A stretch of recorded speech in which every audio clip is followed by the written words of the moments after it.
आज उन्होंने एक चिट्ठी लिखी है उत्तर प्रदेश के मुख्यमंत्री को, जिसमें उन्होंने उनके ऊपर ये आरोप लगाया है कि देखिए, नरेंद्र मोदी तो बहुत अच्छा काम कर रहे हैं। नरेंद्र मोदी तो दलितों के लिए, पिछड़ों के लिए नौकरियों में वो आरक्षण देने की बात कर रहे हैं। लेकिन आप, यानी कि योगी आदित्यनाथ, यानी कि ठाकुर योगी आदित्यनाथ, एक ऐसी राजनीति कर रहे हैं जिसके कारण पिछड़ा वर्ग भारतीय जनता पार्टी से हट रहा है।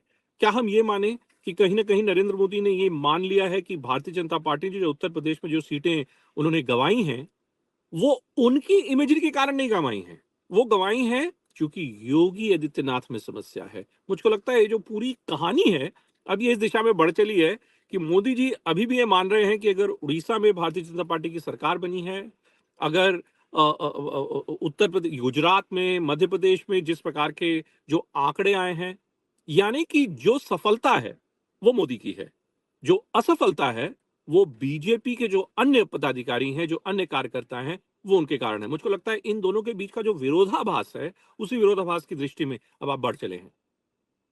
बहुत इंपॉर्टेंट बात आपने कही। तो क्या आने वाले दिनों में आप देख सकते हैं उत्तर प्रदेश के अंदर कोई ऐसी कार्रवाई हो सकती है जिससे कि योगी आदित्यनाथ जी को कोई सबक सिखाने की कोशिश की जाए?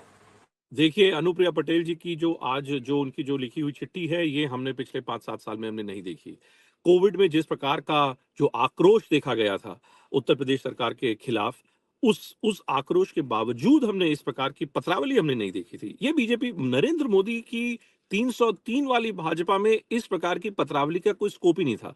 लेकिन नरेंद्र मोदी की 240 वाली भाजपा में इस प्रकार की पत्रावली का आगे आना मुझको लगता है बहुत कुछ दिखाता है, बहुत कुछ दर्शाता है। आज ही आप देखें कि आज दिल्ली में बारिश हुई, मूसलाधार बारिश हुई, उसके कारण टर्मिनल 1 की छत गिर गई। आपने देखा कि जो टीडीपी के कोटे के जो जो नागरिक उड्डयन मंत्री हैं, वो क्या कह रहे हैं? वो ये कह रहे हैं, साहब देखिए, ये जो बनी थी, ये तो 2009 में जो इनॉग्रेशन हुआ था, 2008 में यूपीए सरकार के दौरान, ये वो वाली छत है। वो ये कहना भूल गए कि जो व्यक्ति उस वक्त मंत्री थे उसके विभाग के, श्रीमान प्रफुल्ल पटेल, वो आज की डेट में भारतीय जनता पार्टी के साथ हैं।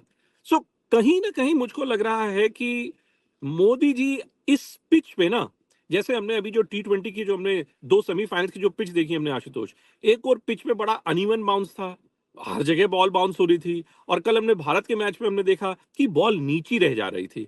नरेंद्र मोदी की बल्लेबाजी हमेशा बड़ी सपाट किस्म की पिच पे रही है।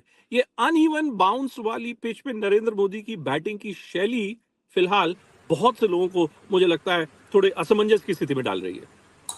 सत्य हिंदी का ऐप डाउनलोड करें गूगल प्ले स्टोर पर।